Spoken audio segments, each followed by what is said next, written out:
So this is our ongoing discussion of Simondon's individuation in light of notions of form and information.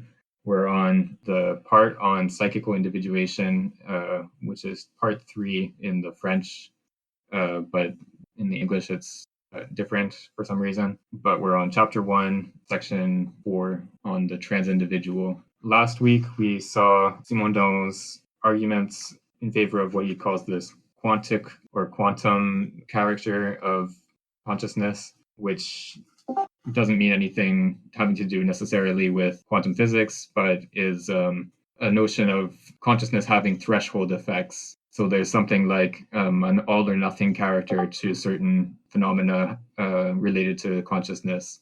Yeah, so he introduces this notion of all or nothing character, and he also sets out the sort of general problem of this chapter, which is affectivity, which we'll continue to talk about today. He sets out this notion of the affective as a layer of the psychism, of the psyche, I should say, that is intermediate between the unconscious and consciousness. So he argues that in psychoanalysis, there's a certain copying of the unconscious from consciousness. So the unconscious is sort of modeled on consciousness, whereas what he calls the subconscious, so this sort of intermediate layer that is characterized by affectivity, is not something that has a structure that is similar to consciousness. It's like the unconscious. It's something that the subject is not necessarily aware of. And so he even says that the affective roots of an action are what we know least about ourselves. So we aren't generally aware of the affective or this affective layer in our psyche, but it's something that is not that's not similar to consciousness. It's something that has a different form, and it also has something to do with collectives and the collective individuation that we're going to get to in a few weeks, I guess, when we get to that part of the book. He talks about how when we want to sort of differentiate groups of people in terms of their psyche, we can't really do so on the basis of conscious representations. We have to do so in terms of affectivity. So different groups of people, different nations, or whatever grouping of people you want to pick, they might have different affective responses to different phenomena. So they prefer different types of food or different kinds of music or whatever the sort of things that have to do with taste in general. And the next bit is about communication, which we spent, I think, a fair amount of time on this bit because it's one of the, I think, most powerful passages in this book, where he talks about this notion of syzygy, the ancient Greek notion, which is based on this idea of the two draft animals, two oxen or whatever, that are pulling a plow together, that have this very strong emotional bond with each other, so strong that if one of them happens to die, the other one might die just from that emotional shock or sympathy. And he also talks about this line from Spinoza, where Spinoza says that we feel and we experience that we are eternal.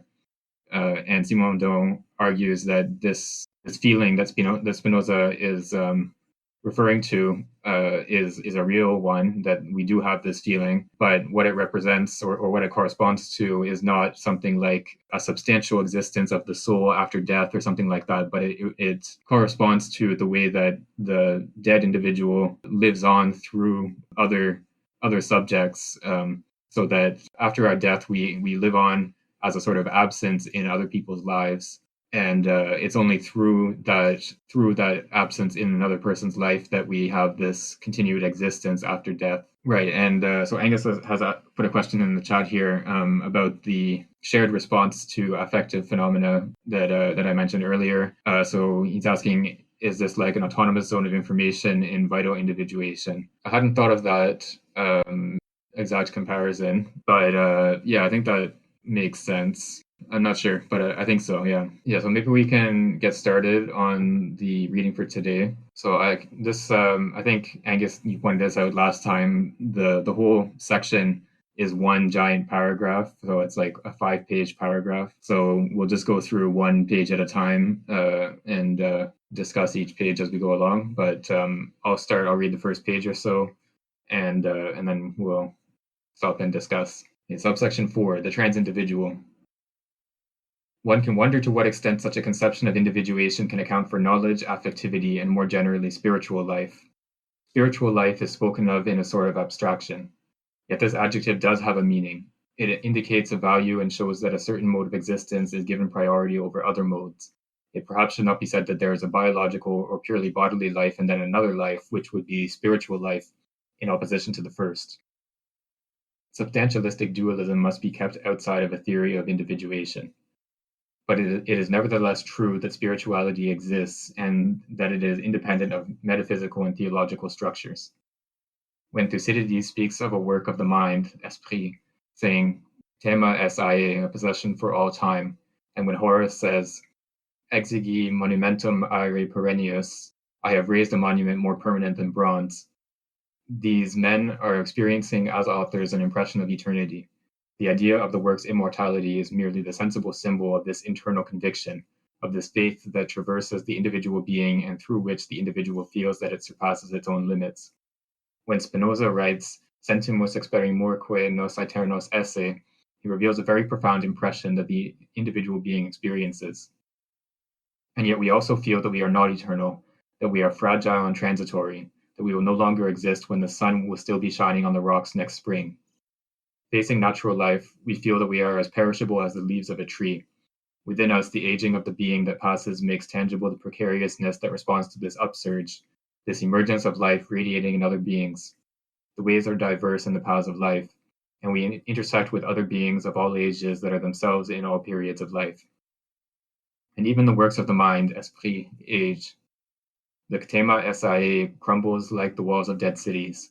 The monument, more durable than bronze, follows the crown of laurels into universal desiccation. More slowly or quickly, prematurely like Marcellus and cut lilies, or in the fullness of the old age and a completed career, beings ascend and descend the slope without remaining long on the plateau of the present. It is only due to illusion, or rather semi-blindness, that spiritual life provides the unique experience of the being's eternity. The Massa Candida, the only tangible remainder of martyrs burned with quicklime, is also a testimony of spirituality through its symbolism of pitiful fragility. It is just like the monument more durable than bronze, the law engraved in tablets, or the mausoleums of the past. Spirituality is not merely what remains, but also what shines forth in the instant between two indefinite depths of obscurity, and then is covered over forevermore.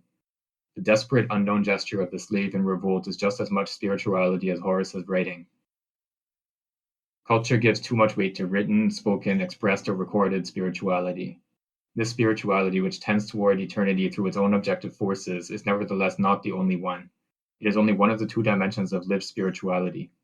The other, that of the spirituality of the instant, which does not seek eternity and shines like the light of a glance only to fade away afterwards, also really exists.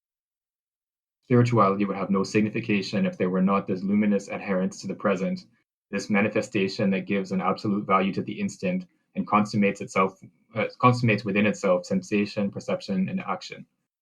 Spirituality is not another life, nor is it the same life. It is other and same. It is the signification of the coherence of the other and the same in a superior life. Spirituality is the signification of the being as separate and attached, as alone and as a member of the collective. The individuated being is both alone and not alone. It must possess both dimensions. In order for the collective to be able to exist, separated individuation must precede it and still contain the pre-individual, that through which the collective will be individuated by joining the separated being.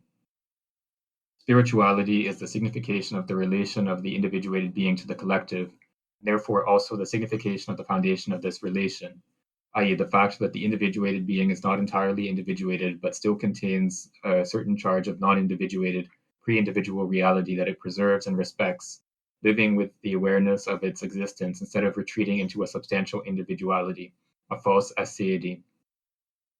Spirituality is the respect of this relation of the individuated and the pre-individual. It is essentially affectivity and emotivity. Pleasure and pain, sadness and joy are the extreme disparities involved in this relation between that which is individual and pre-individual in the subject being. One should not speak of affective states, but rather of affective exchanges, exchanges between the pre-individual and the individuated within the subject being. Affectivo-emotivity is a movement between the natural, undetermined, and the here and now of actual existence. It is that through which this rise of the undetermined toward the present occurs within the subject, a rise that will incorporate the subject into the collective. Pleasure and pain are generally interpreted as signifying that a favorable or unfavorable life event emerges and affects the being. In fact, the signification does not exist at the level of the pure individuated being. There may be purely somatic pains and pleasures, but affectivo-emotive modes also have a signification in the accomplishment of the relation between what is individual and pre-individual. Positive affective states indicate the synergy between the constituted individuality and the movement of the actual individuation of the pre-individual. Negative affective states are states of conflict between these two domains of the subject. So there's a lot in this passage. There's a few references that are worth pointing to before we sort of analyze.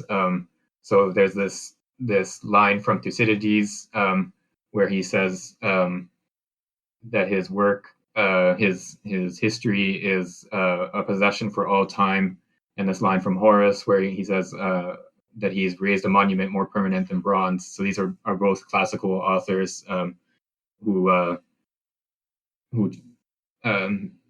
present their works as being eternal or as more lasting than something like a physical monument. So these are works of spirit or of spirituality that have this quality of permanence to them. And then there's this reference to the Massa Candida, which Angus has posted in the chat here, the reference. This is something that I actually did not look up, but it has to do with, right, yeah, so these are early Christian martyrs who were killed by being thrown into a pit of burning lime, which sounds pretty horrible. So their body is reduced to a white powder, which is what the literal meaning of Massa Candida is. This is a sort of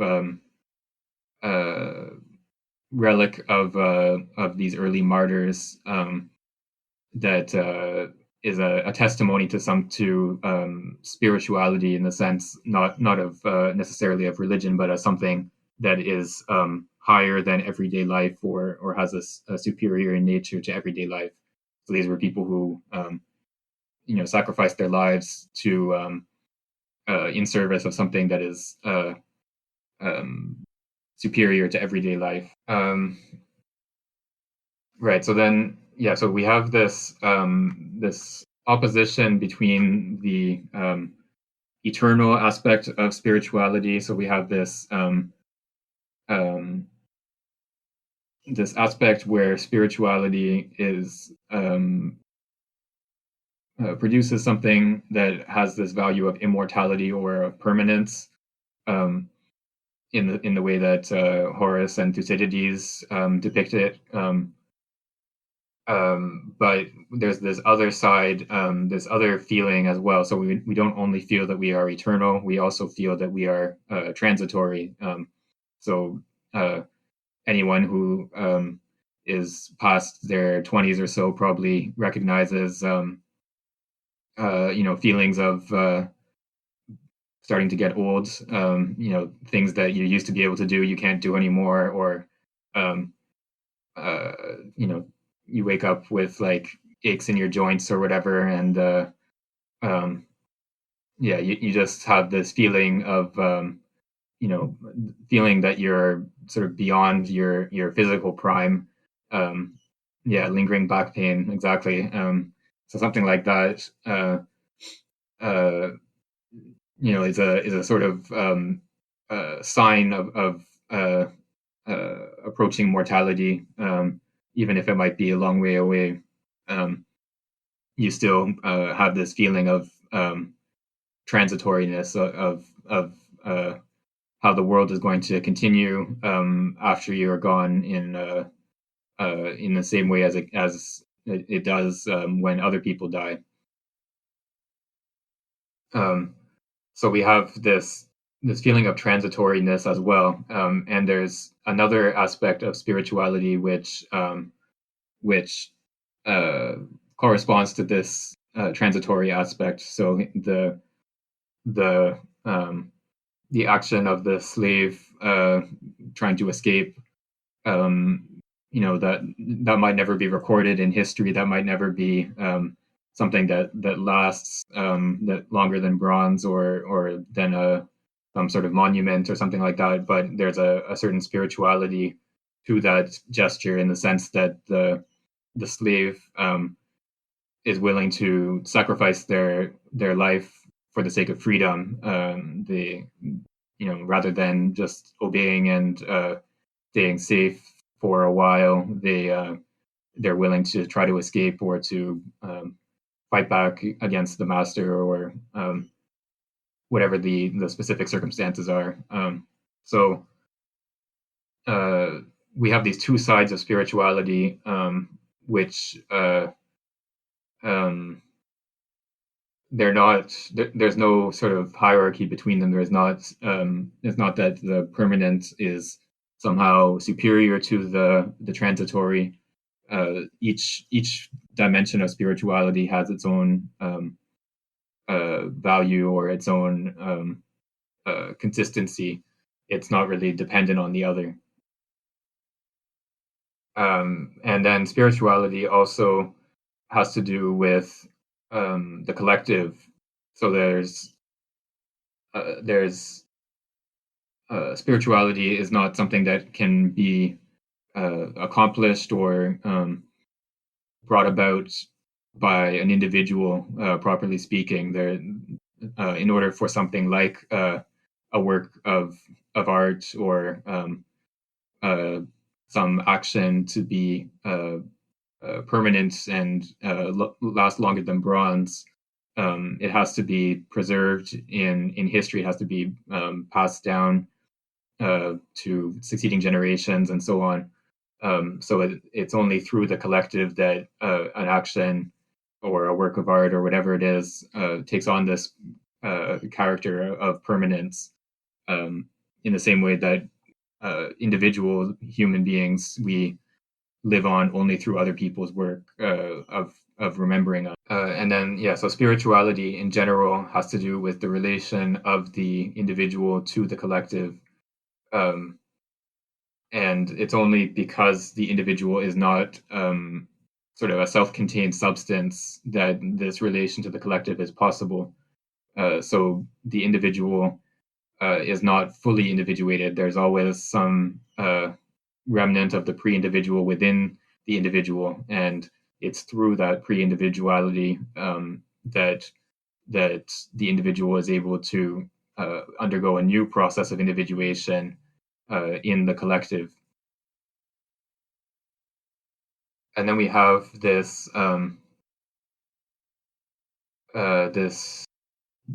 Well, this is just the beginning that in the passage that we just read.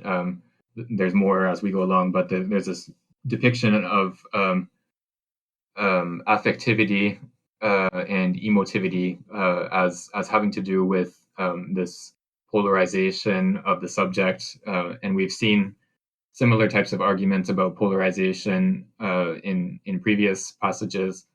Um, but the idea here is that in affectivity, the subject is sort of uh, taking place or occupying a position within the polarization between pleasure and pain, or between sadness and joy, or um, whatever other pairs of emotional states we want to specify. And he's going to go into this in more detail a little bit later, and explain some of the relationships between the different pairs of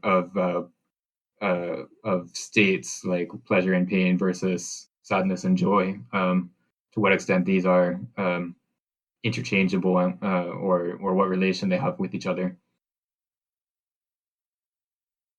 And then he also suggests here that of affectivity, not as a state, but rather we should talk about affective exchanges. So there's something like an exchange between the pre-individual and the individual within the subject, or this is what affectivity consists in, is some sort of exchange, or this process, we can say, that rather than a state that the subject is in. Okay, so we can go on to.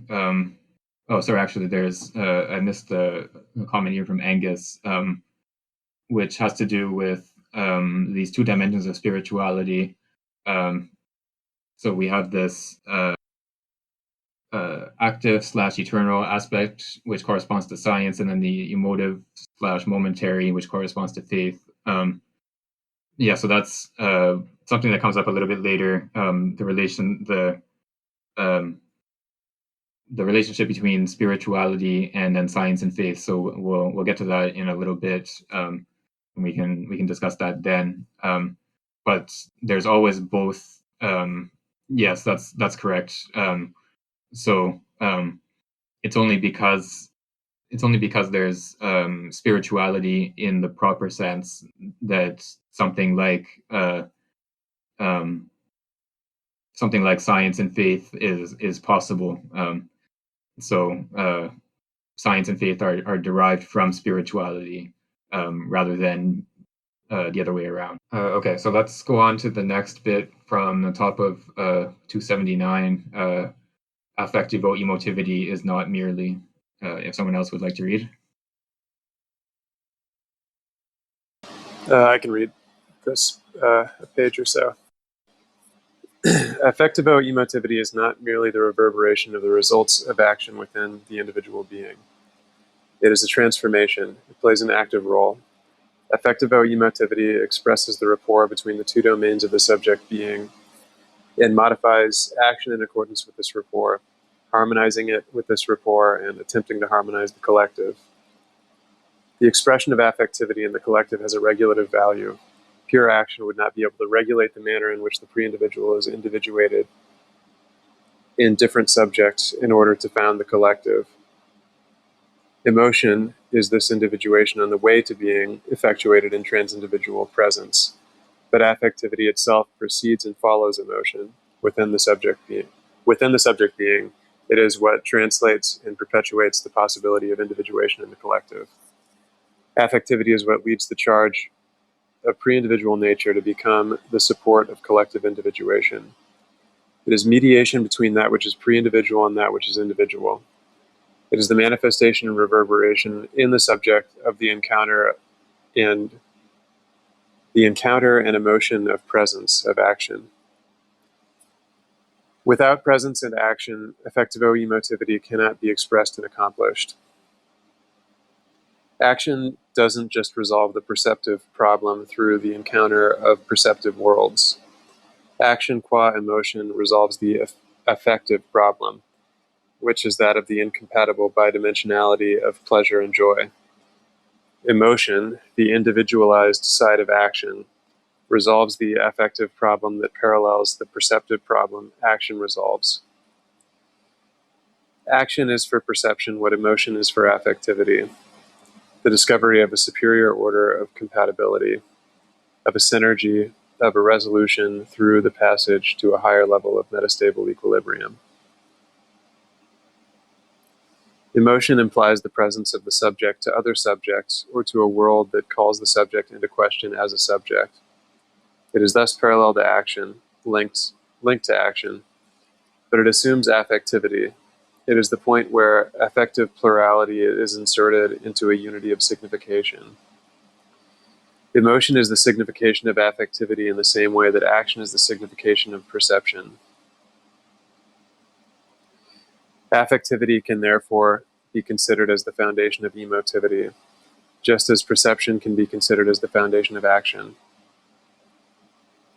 Emotion is that which, within action, is turned toward the individual participating in the collective, whereas action is that which, within the same collective, expresses the individual being in the actuality of the realized mediation. Action and emotion are correlative, but action is collective individuation, grasped from the side of the collective in its relational aspect, while emotion is the same individuation of the collective grasped in the individual being insofar as it participates in this individuation. In the individual being, or rather in the subject, perception and affectivity are more separate than action and emotion are in the collective. But the collective only establishes this reciprocity of action and emotion in presence. In the subject, affectivity has a content of spirituality greater than that of perception, at least seemingly, because perception reassures the subject and essentially makes use of the structures and functions already constituted within the individuated being. On the contrary, affectivity indicates and comprises this relation between the individualized being and pre-individual reality. Thus, to a certain extent, affectivity is heterogeneous relative to individualized reality and seems to bring to it something from the outside, indicating to it that it is not a complete and self-enclosed ensemble of reality. The problem of the individual is that of perceptive worlds, but the problem of the subject is that of the heterogeneity between perceptive worlds and the affective world, between the individual and the pre-individual. This problem is that of the subject qua subject. The subject is individual and other than individual. It is incompatible with itself. So one question I have about this section is, it doesn't seem like you're saying that the individual can't act on its own, like can't resolve disparate perceptive worlds. And it seems like action, at least in this part I was just reading, is specifically the action of the collective. And there's another kind of action that the individual can kind of take on its own. But I don't know if that's true of emotion. It seems like for emotion to resolve this affective problem, because it entails the whole subject, which is individual and pre-individual, you really need the collective. Seems right to me. The second part, at least, seems right to me. So emotion is something that is only properly speaking present in the collective. There's or there's, at least even in the case of an individual subject, there's emotion is the insertion of that subject into the collectivity. But the first part, I'm not sure if action is something that,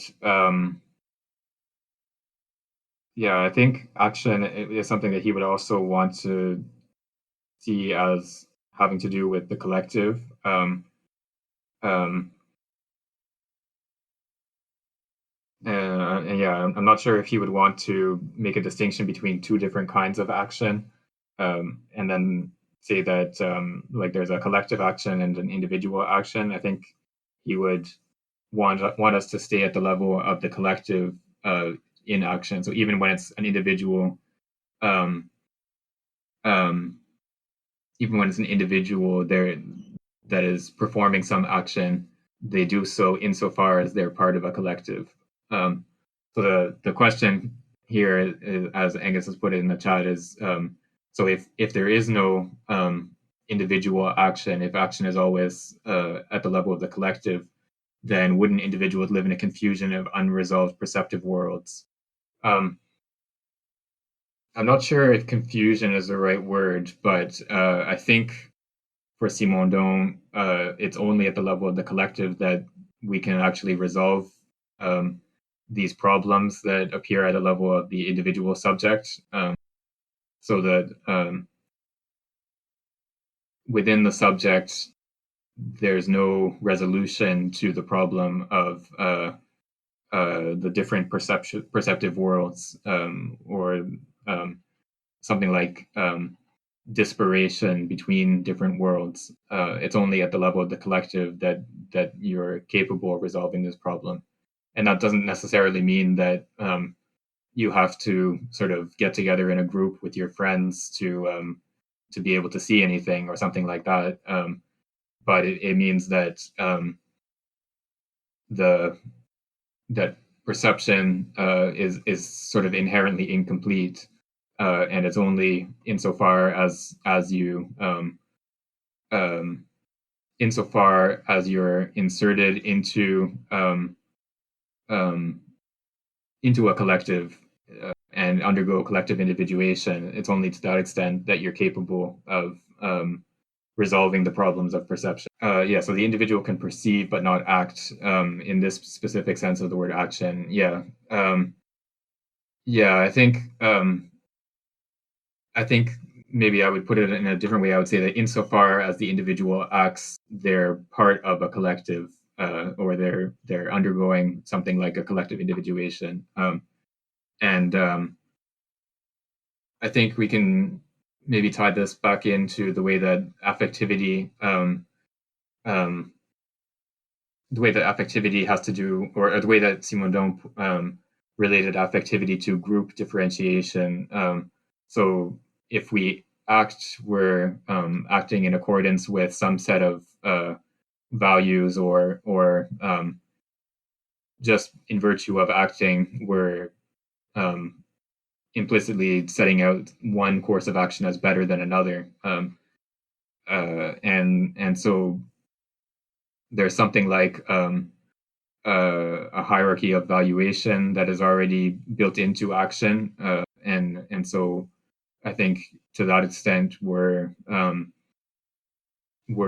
sort of tied into something that is greater than just the individual who is performing that action. Um,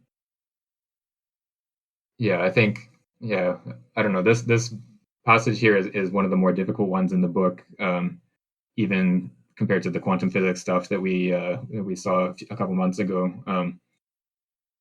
But yeah, I take it that it's not so much that the individual is not capable of acting; it's that insofar as the individual acts, they are inserting themselves into a collective, or into something that is greater than the individual themselves. And then we have another comment from Pretzel. Um, so it sounded like emotion was the residual or remainder of the actions in the collective acting on the individual. Is that following the structuration of the dynamic correctly? And then perception is constrained by the social. Um, I think um, I don't think he would use the term residual or remainder or something like that. I think he would want us to see the emotion and action as sort of two sides of the same coin, or as two correlated aspects of the same um, underlying reality. So in the collective, in collective individuation, there's one side that leads to action, and there's another side that leads to emotion, and these are sort of two sides of the same coin. And so you can't really have something that that that would correspond to one side without the other. Um, And then, yeah, so another question from Pretzel: how or what is it acting from the collective on the individual? Is Simondon's claim that some affect arises from the social in an interpsychic process, or is that emotion? Uh, yeah, that's a good question. I think the way that I would understand it is that the we have to distinguish between the individual and the subject, so that the subject is a greater reality than the individual, because the subject contains both the individual as a product of individuation and also some aspect of the pre-individual reality. Um, and so it's insofar as the subject is still contains the pre-individual that they're capable of undergoing collective individuation, and affectivity has to do with that layer of the pre-individual that still subsists within the subject. Um, yeah, and then so we can make the comparison. So affect is to emotion as action is to perception. Yeah, I think that's right. I think that's how he sets it out. But yeah, so I'm not sure what the uh, what are the arrows lines vectors across the matrix. Um, yeah, I think if I understand correctly, the question has to do with what the how you get from one side to the other or something like that, or how you get from affectivity to to action. Um, yeah, so hmm, I'm not sure. Yeah, so there's definitely a connection between the two sides. So it's I think the way that they're connected is that they both have the same type of they both are instances of the same type of process of problem solving. So that in the way that perception poses problems, and then action is a way of solving that problem. Um, Likewise, you have an affective problem. So you have in the case of affectivity, you have these two sides of or these two directions of pain and pleasure, or um, sadness and joy, and then an emotional state, or an emotional condition is a way of resolving that bidirectionality, or a way of occupying some region of the affective space, I guess you can say. Um, yeah, this is one of the more difficult passages of the book, so it's hard for me to explain some of the relationships of what's going on here. But yeah, I think that's how we should be thinking about it, as two um, different two different problem solving processes that are sort of coordinate to each other in that sense, like insofar as they're um, both problem solving processes. And then Angus also had a question. Um, if the individual participates in the collective through action, does this mean that any valuation requires the collective, or are there other valuations that correspond to the inter-individual and societal?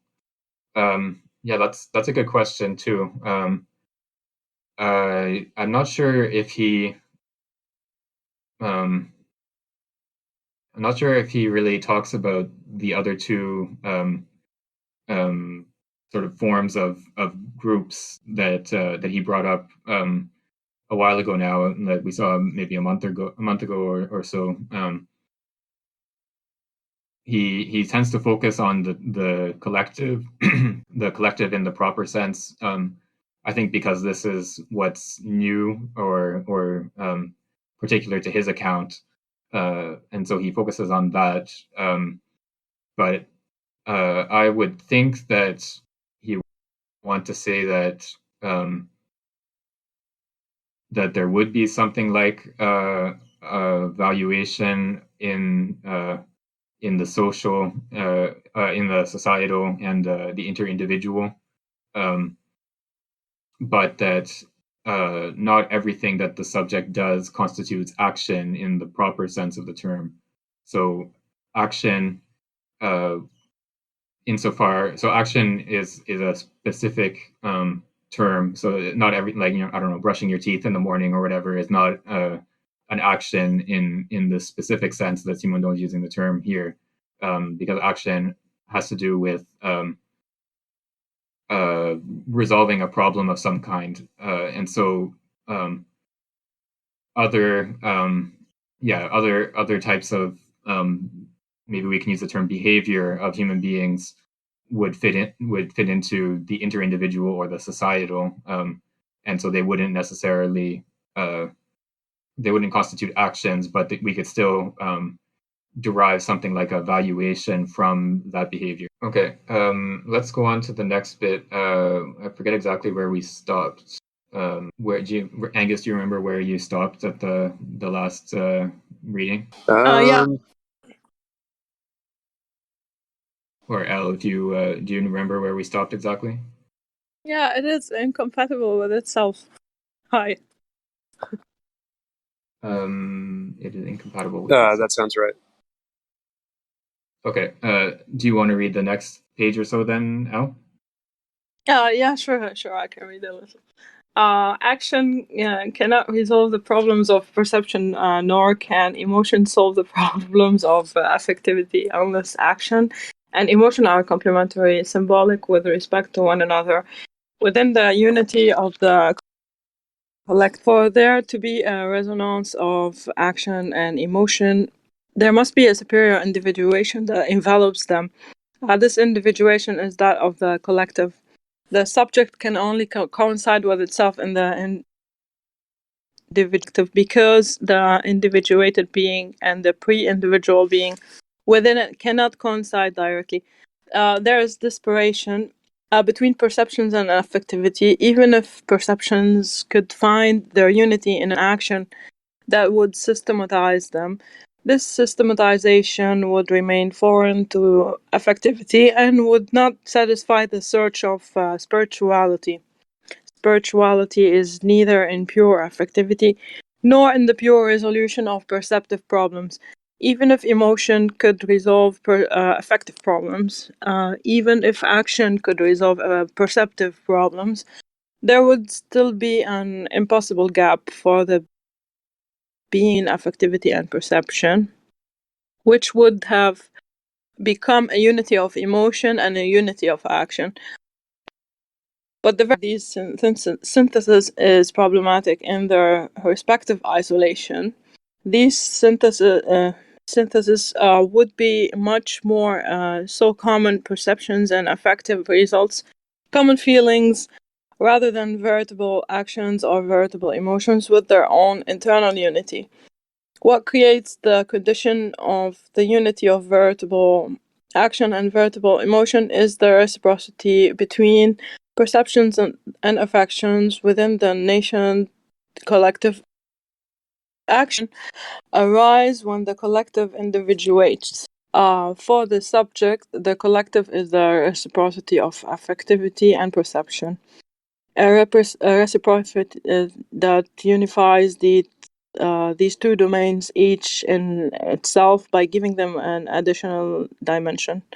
In the active course of the universalized world of action, there is an immanence of possible emotion. Emotion is the polarity of this world, both vis-a-vis the subject and objects. This world has a meaning and direction because it is oriented, and it is oriented because the subject orients itself in the world according to its emotion. Emotion is not just an internal change, a turmoil of the individuated being and modification of structures. It is also a certain momentum across a universe that has a meaning and a direction. It is the meaning of and the direction of action. Emotion structures the being topologically. Emotion is prolonged in the world as action, just as action is prolonged in the subject as emotion. a transductive series goes from pure action to pure emotion.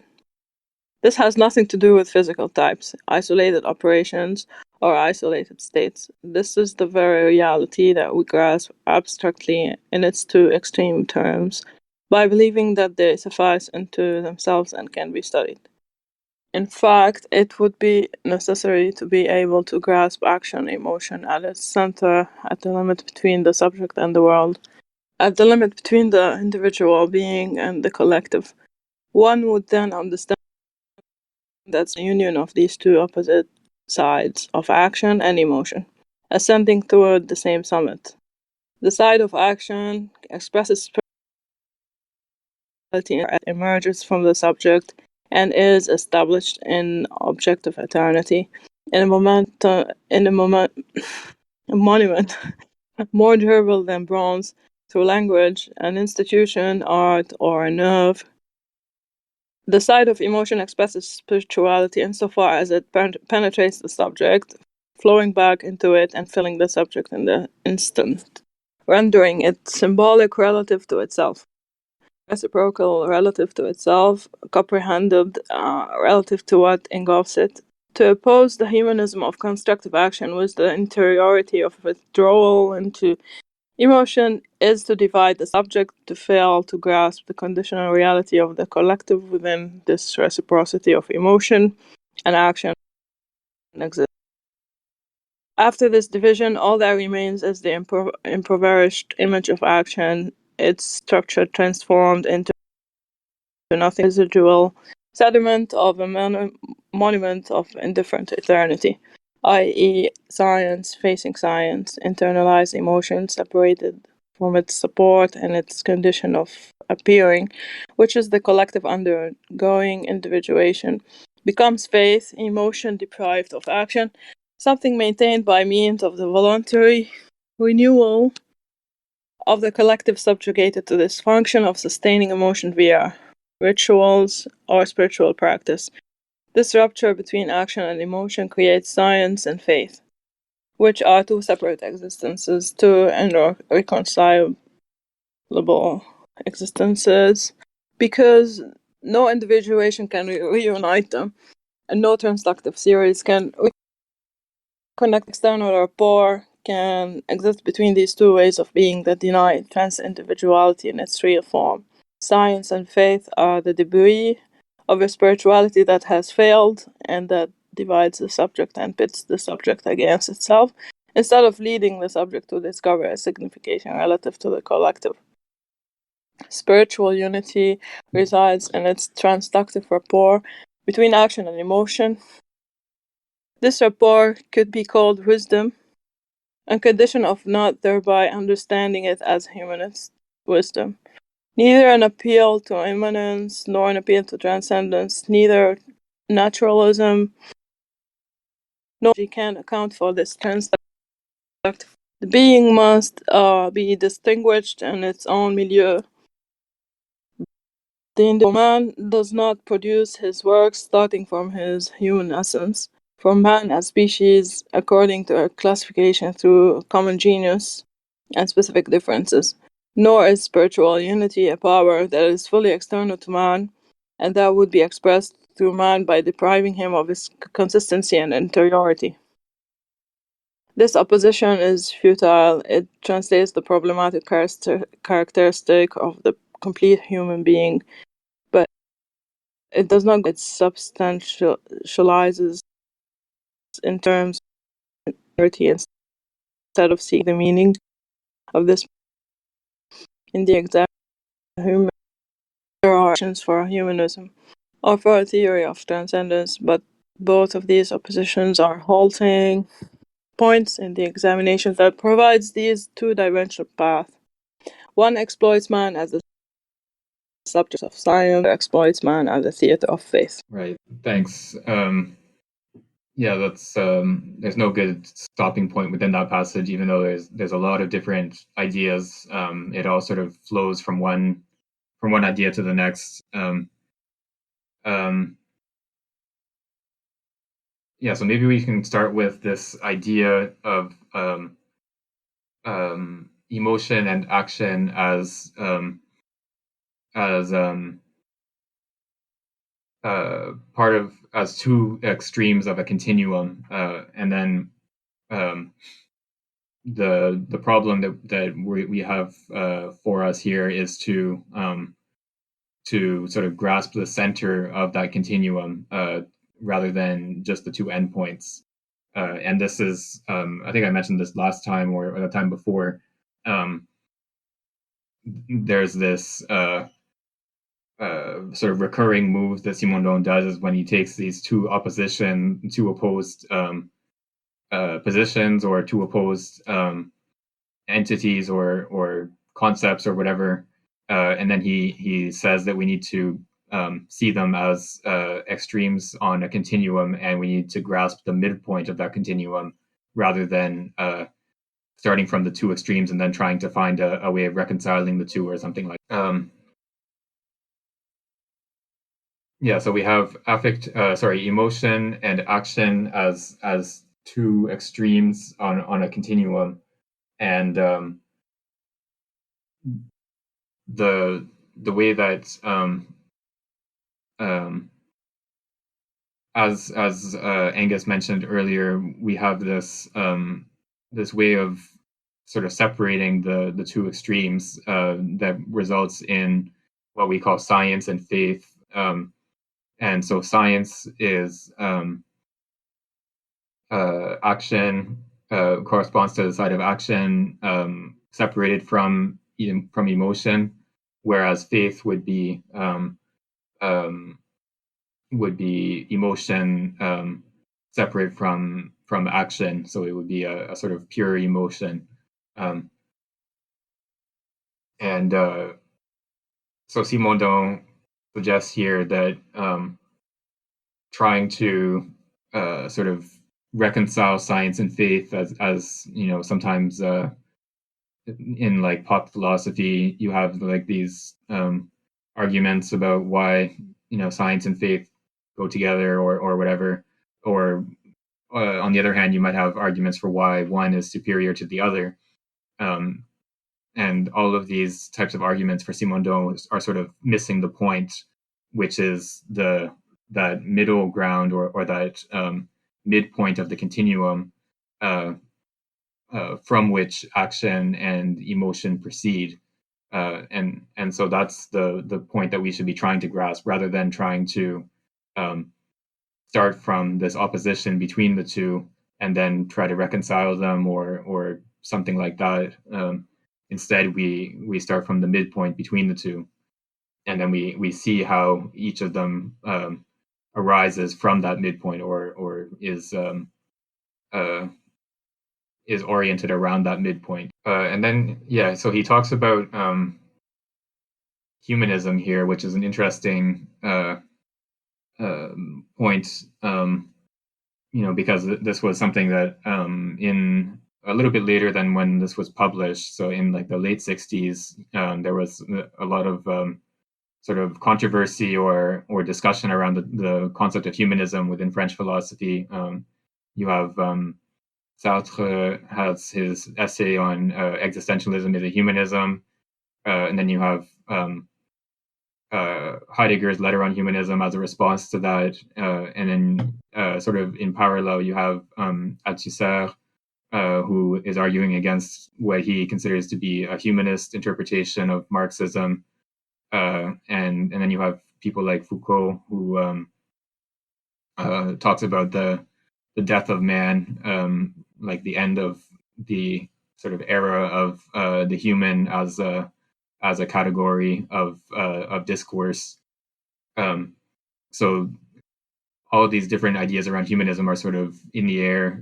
And Simondon is a little bit earlier than some of those texts that I mentioned, but he talks about humanism here as having to do with action, and he suggests that this is a sort of limited form of humanism, or this is humanism in this sense would be objectionable because it's limited. It doesn't. So insofar as we can think of this sort of like humanistic ideal of scholarship, and or of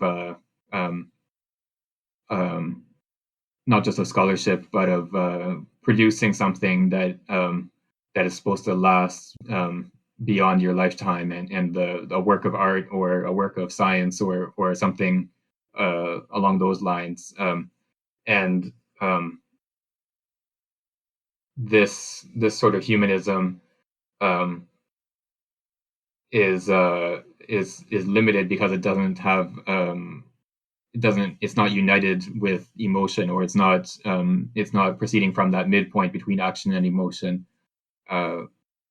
And so the sort of logical step would be to think that we must need to sort of integrate that humanism with emotion in some way. But Simondon argues that this is already sort of presupposing that opposition, and so it divides the subject into so you're dividing the subject into an emotional and an active side.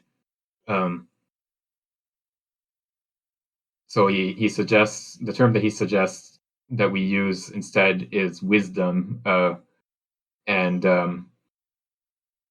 so this wisdom is, I don't know, probably the best translation you can give, but it's not. It doesn't have quite the same resonance as sagesse in French, because sagesse suggests something like an ethical wisdom, I guess. Like wisdom, I think we would think of as like having to do more with knowledge, and experience, and like understanding how things work or something like that. Whereas sagesse in French has the meaning of, or the connotation of having to do with an ethics, or with action in a way that the English term doesn't, I think. But I don't think there's really a better translation besides wisdom. But yeah, so just sort of keep that in mind, I guess, when you see wisdom here, that it's not restricted to what we might call wisdom in English, but it has a meaning that it's related to action and to something like an ethics. And then he also suggests, or he warns against sort of understanding wisdom to mean a humanist wisdom. So this would be something like I don't know, reading ancient philosophers and cultivating your life in I don't know, in line with Plato's dialogues, or in line with Stoicism, or whatever ancient doctrine that you want to pick up. So this would be a kind of humanist wisdom, and this is not that's like bad or something like that. It's just that it is a sort of limited form of wisdom. And what Simondon wants to get at is some sort of unity, like that midpoint between action and emotion that constitutes the spiritual for him. And so we have to. It always involves a creation or a resolution of a problem. It's not something that can be sort of like passively received from ancient writers or something like that. So yeah, can I talk about that's a little different than what we're saying? Oh, sure. Yeah. So there was like when I was at school, a very little child, in a Catholic school. It was like pretty harsh, and we had like this faith teacher who, the type who would only post pictures of Jesus and Mary all over her Facebook. And like she was very religious, and she used to beat us and bloody us. We would like, all the students would go back home full of bruises, and some of them were full of blood and stuff like that. She was extremely harsh with us. And her brother is like a nuclear scientist, like into science, is like the opposite of her. And he's like the student of my uncle. My uncle is like a famous nuclear physicist in France. And there's this, opposites combination, like the coupling of the faith and the science in their family. And like they reminded me recently, like I've been attending a lot of classes which are like very scientific and like philosophy based. There's this like vibe of new people coming to our classes, and they're like trying to turn our classes into a dictatorship, and they're cutting our natural behavior, like the way we behave, the way we sit, the way we interact with people. They're like being extremely brutal with us, and they're pretending it's in the name of science, but like they're sent mainly by Italy, and they also like kind of pretend that they're scientists, atheists, but they're kind of like remind me so much of the teacher. We had to like all run away from the school, and they even shut down the school because of extreme violence that happened in the school. I mean, like I think it was like a kind of a coupling between science and religion, but like it was extremely unsuccessful. And I'm kind of still seeing it everywhere happening nowadays, especially on this philosophy app that like I keep attending all of its classes. It's called Meetup app. Do you have that app, by the way? Meetup, like the website, meetup.com. It's in the app store. You download it on the phone, and you can attend philosophy classes all day. Oh, okay. No, I don't know that. Yeah, it's called Meetup. It's very interesting. So, yeah, I mean, this paragraph kind of reminded me of, the difference between science and faith. But like, I've seen it in the same family, and it's kind of reflecting in the world in a way, but like in a vulgar way, like in a very violent way. Like they're unable to apply faith and science together. It's kind of getting extremely back to violence. We might have to shut down some of those classes again, just like they shut down our school. Sorry to interrupt. I went out of topic a little bit. No, that's great. Yeah, that's I'm glad that you brought that up, because I think you can have something like a faith in science, which maybe is sort of paradoxical in this schema that Simondon is setting up. But there can be people that sort of treat science as a religion, and so it's something that they have this sort of emotional attachment to, in the way that they have this sort of strict understanding of, like, this is science, and this is what science tells us, and you have to sort of follow these precepts in order to be like living a scientific life, or something like that. And it's a sort of narrowing of human possibilities that rejects anything outside of what they can sort of fit into a specific worldview that they consider scientific. And so I think that it's, even though it does seem paradoxical in a sense, when we sort of compare that to what Simondon is saying here, I think it's probably a consequence of the way that science and faith are these two sort of opposed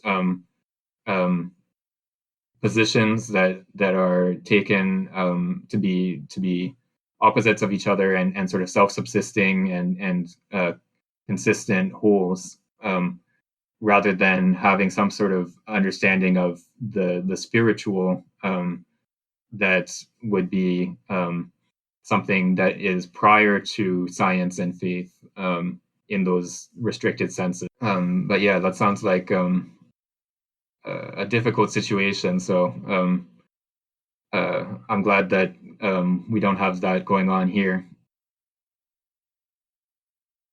No, thank God it's here. It's just on the other app. Yeah, the online philosophy spaces are always weird just because we try to make things open and have people with different backgrounds. Some people might have studied philosophy in school, some people might not, and like you want to sort of be accommodating to everyone, but that also means that people can sort of disrupt things in a pretty easy way. So it's a sort of we've been lucky, I think, so far. We haven't had any, like, we had one instance of a troll, but they were just like completely uh, obvious, and then we just banned them right away, and so it wasn't a big deal. But we haven't really had people that come in and sort of um, disrupt on a regular basis or something like that. But yeah, it's hard to. I think um, it's hard to find the right balance between like letting everyone participate and being accommodating and everything on the one hand, and then also like not allowing one person or a small group of people to disrupt everything and make it unfruitful for other people. Yeah, no, the intruders are new to our classes, and they are not teachers. They only attend just like us, but they try to take control of the class and order everybody the way they want. It's the classes are kind of losing control. Yeah. Yeah, and it's difficult in like online spaces where it's not quite like a real life university or other classroom where you have some sort of institution and you can say like you're kicked out of this institution or something like that. You can't, like, you can ban someone from a server, but they can always just rejoin under a different name or something like that. But yeah, that's a bit of an aside, but I think it's uh helpful to try to apply some of these concepts and see how they fit with our own lives and our own experiences. So yeah, that's if anyone has like examples or things like that that they want to bring up, then yeah, like I think that's a perfectly reasonable uh, way of approaching these types of texts that are very difficult to just sort of read abstractly. Let's go on to the next section. I think this is relatively short, if I remember correctly. Yeah, it's only a couple pages, so I think we should have time to finish this section or subsection, I should say, before we run out of time today. Okay, I'll read a page or so. Actually, yeah, I'll read. This section is only 2 paragraphs, so I guess I'll read one big one, and then we'll discuss. Okay, subsection 5, anxiety. We can also reflect on the signification of certain feelings that seem to be at the same time emotions, such as anxiety. Anxiety can neither be identified with a feeling nor with an emotion alone. As a feeling, anxiety indicates the possibility of a separation between the nature associated with the individuated being and this individuated being. In anxiety, the subject feels itself to be a subject to the extent that it is negated. It bears its own existence in itself. It is weighed down by its existence as if it had to carry itself, a burden of the earth, actos arudes, as Homer says, but also a burden to itself. Since the individuated being, instead of having the ability to find the solution to the problem of perceptions and the problem of affectivity, feels all problems flowing back into it. In anxiety, the subject feels as if it exists as a problem posed to itself, and it feels its division into pre-individual nature and individuated being. The individuated being is here and now, and this here and now prevents an infinity of other here and nows from coming into existence. The subject becomes conscious of itself as nature, as undetermined apeiron, and as something that it will never be able to actualize into a here and now, that it will never be able to live. Anxiety is diametrically opposed to the movement through which one takes refuge in one's individuality. In anxiety, the subject would like to resolve itself without going through the collective. It would like to come to the level of its unity by way of a resolution of its pre-individual being into an individual being, a direct resolution without mediation or delay. Anxiety is an emotion without action, a feeling without perception. It is the pure reverberation of the being within itself. Of course, waiting and the passing of time can appear in anxiety, but it cannot be said that they produce anxiety, because even when anxiety is not present, it is in preparation. The charge of anxiety is in the process of being aggravated before spreading throughout the whole being. The anxious being requests this silent and concealed action that can only be emotion, because it does not have the individuation of the collective to be resolved as a problem. The subject becomes conscious of itself as subject suffering anxiety, calling itself into question without being able to really unify itself. Anxiety is always taking itself back up and does not advance or construct, but it profoundly calls upon the being and makes it become reciprocal with respect to itself. In anxiety, the being is like its own object, but an object as important as itself. It could be said that the subject becomes object and witnesses its own expansion according to dimensions it cannot assume. The subject becomes world and fills all this space and time in which problems emerge. There is no longer a world nor problem that is not a problem of the subject. This universal counter-subject that develops is like a night that constitutes the very being of the subject in every point. The subject adheres to everything as it adheres to itself. It is no longer localized, it is universalized according to a passive adhesion that makes it suffer. The subject dilates painfully by losing its interiority. It is here and elsewhere, detached from here by a universal elsewhere. It assumes all space and all time, becomes coextensive with being, spatializes, temporalizes, becomes uncoordinated world. Let's see. Oh, sorry. Yeah, having a discussion about Lacan in the chat here.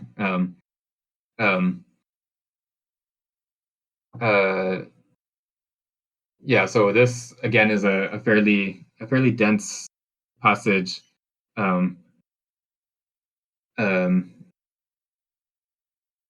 But so this notion of anxiety again is something that was sort of in the air with existentialism in particular. There's this notion of anxiety as some sort of revelation of the subject, or some sort of way that the subject is revealed to themselves. And then, but the way Simondon presents it here is as a sort of failure, rather than something that is like an achievement. So that so this is something we also see in other writers of the time, and other terms like dread or angst. So that I think Heidegger is one of the first ones to really make use of this term, but I think he also derives it from Kierkegaard. But Kierkegaard is someone that I don't really know at all, so I can't really say. But here for Simondon, anxiety is a kind of failure, so that it has to do with the subject insofar as they are separated from a collective, so that they're sort of withdrawn into themselves, and it's a sort of purely emotional response to a problem, and it's insofar as the subject is incapable of acting that they feel this anxiety. And then, so it's because in anxiety there's no relation to a collective. Because of this, there's no resolution of a problem, like the problem that that affectivity sets for itself can't be resolved. It's something that is posed as a problem for the subject. It remains as a problem for the subject. yeah, so it's anxiety contingent in the same way that the collective is, or otherwise everyone would be anxious all the time. Yeah, so I think um, yeah, it's not something it's not something that is sort of a permanent part of the human condition or something like that. It's a this would be sort of a failed attempt uh, um, at collective individuation, so that it's only insofar as it's only insofar as you have like an attempt towards collective individuation that you could end up with anxiety. So yeah, so if there's a problem, it can either give rise to anxiety or the collective. I think that's a good way of putting it. Yeah, and then again, a question from Pretzel. So an alienation may bring about anxiety. Yeah, I'm not sure. Yeah, I think Simondon in the mode of existence of technical objects, I think he's a bit critical of the notion of alienation in that book because he thinks that um, alienation as a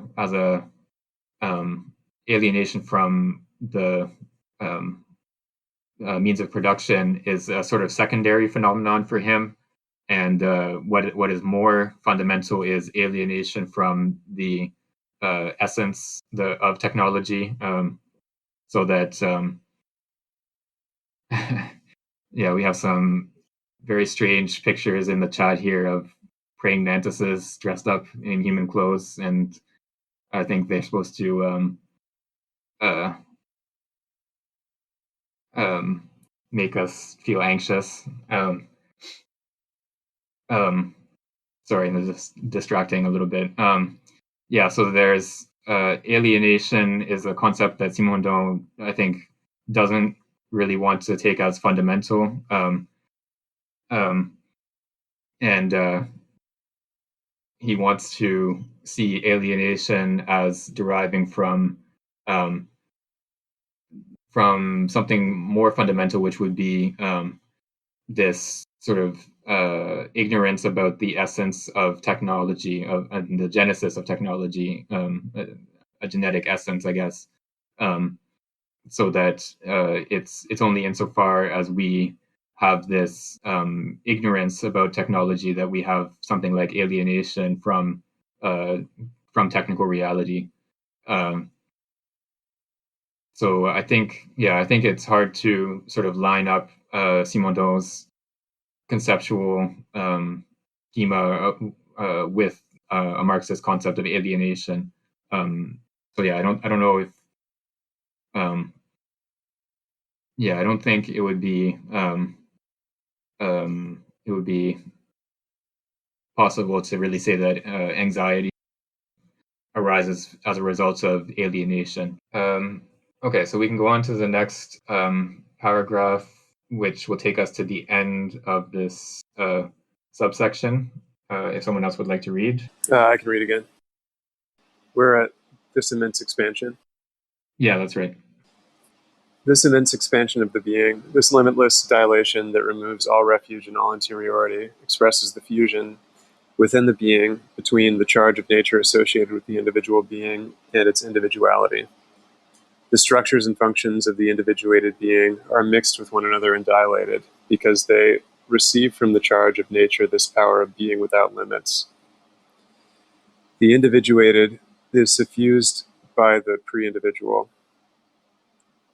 All the structures are attacked, and the functions are animated by a new force that renders them incoherent. If the experience of anxiety could be adequately supported and endured long enough, it would lead to a new individuation within the being itself, to a veritable metamorphosis. Anxiety already contains the premonition of this new birth of the individuated being based on the chaos that spreads all throughout. The anxious being feels that it might be able to be reconcentrated within itself in an ontological beyond that supposes a change in all dimensions. But in order for this new birth to be possible, the dissolution of the previous structures and the reduction of the previous functions and potential must be complete, which is an acceptance of the annihilation of the individuated being.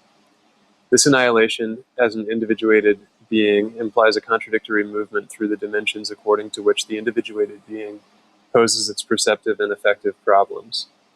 Anxiety begins with a sort of inversion of significations. Close things appear distant without a link to the contemporary and the actual, whereas distant beings are abruptly present and all-powerful.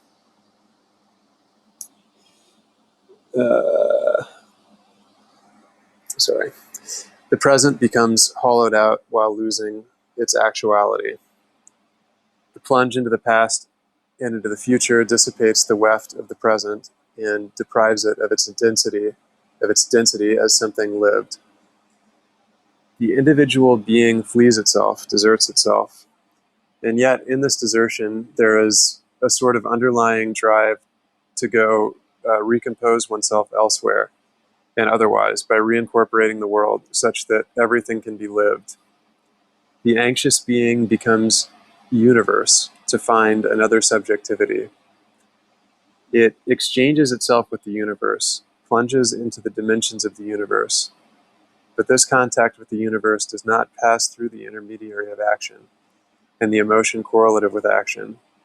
And this contact lacks recourse to the transindividual relation as it appears in the individuation of the collective. Anxiety expresses the condition of the solitary subject being. It goes as far as this single being can go. It is a sort of attempt to replace transindividual individuation, which is impossible due to the absence of other subjects, with an exchange with the non-subject being. Anxiety realizes the highest achievement of the solitary being qua subject, but this realization seems to remain merely a state and does not seem to lead to a new individuation, since it is deprived of the collective. However, there can be no absolute certainty on this point. The transformation of the subject being towards which anxiety tends is perhaps possible in several extremely rare cases. It's the weirdest part of this section. In anxiety, the subject feels that it does not act as it should, that it is moving further and further from the center and direction of action. Emotion becomes amplified and internalized. The subject continues to be and operate an ongoing modification within itself, but without acting, without being inserted into or participating in an individuation. The subject becomes distanced from the individuation that is still felt to be possible. It takes the inverse paths of the being. Anxiety is like the inverse course of ontogenesis. It unravels what has been woven. It goes backwards in every sense. For the individuated being submerged by pre-individual being, anxiety is a relinquishment in the acceptance to cross the destruction of individuality to venture towards another unknown individuation. It is the being's departure. I know there's this idea in Buddhism of like what's called the Pacceka Buddha. I'm probably mispronouncing that, but like the Buddha that somehow achieves enlightenment on its own, but as a result of doing that alone, can't actually teach enlightenment to anybody else. I guess I was trying to think of what these extremely rare cases would be, and that was the only thing I could think of in relation to that. Yeah, that's an interesting example. I'm not familiar with that concept from Buddhism. Yeah, it's weird that he says, he seems to argue that it would not be possible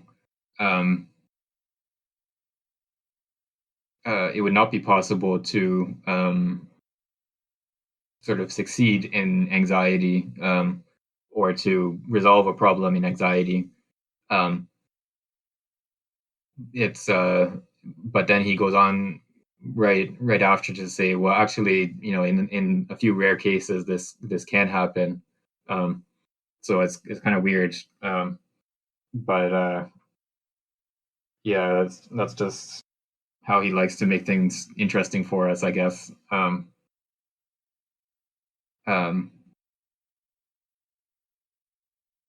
yeah, so there's more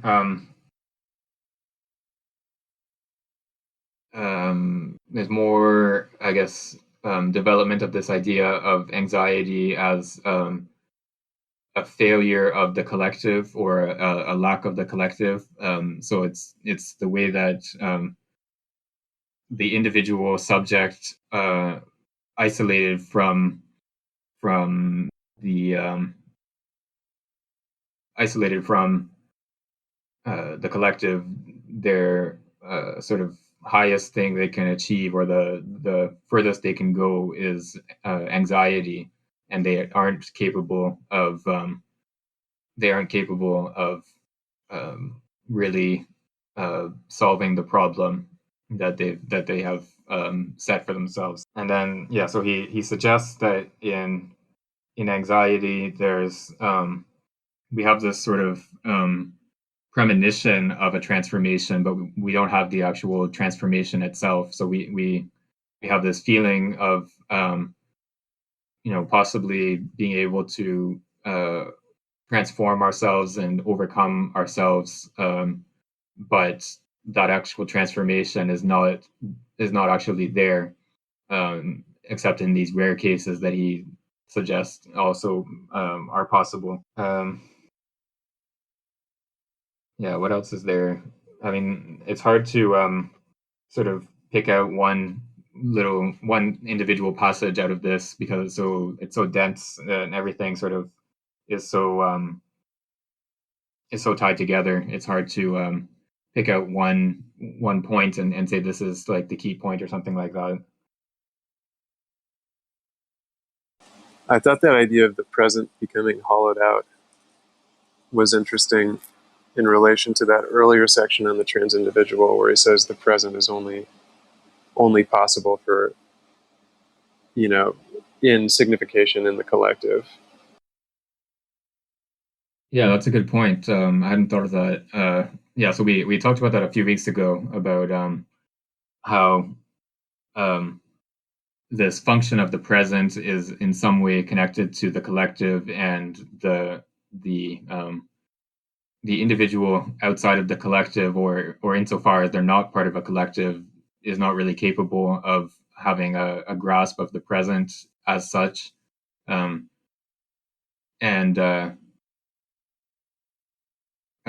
this would sort of follow up from that, or tie in with that idea, in the way that an individual is separate from the collective, or insofar as they're not part of the collective, they're incapable of solving the problems that are set by perception and affectivity, and so anxiety is sort of the result of that failure to individuate in the collective. Angus always has the quotes from The Wasteland, and other poets too, I should say.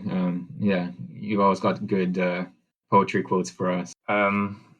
Okay, I think that's maybe a good place to stop for today, rather than starting the next section in the last 20 minutes or so, or 15 minutes, really. Maybe we can, yeah, if anyone has any like final thoughts or questions, and then we can wrap up after that. Okay, so it doesn't sound like anyone has anything to add. One thing I would mention, I should have mentioned this before, but we're recording these sessions, and we're posting them on YouTube. But there's some work that goes into editing and preparing the recordings for publication. And so Laith Mason, who who was a regular member in our reading group on the other Simondon book, on the mode of existence of technical objects, but he's been doing that sort of behind the scenes for months now.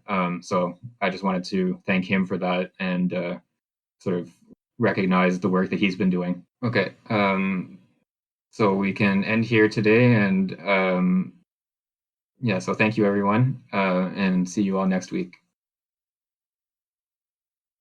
Thanks, Nan. Thanks, everyone. Thank you too. Thank you. Bye-bye.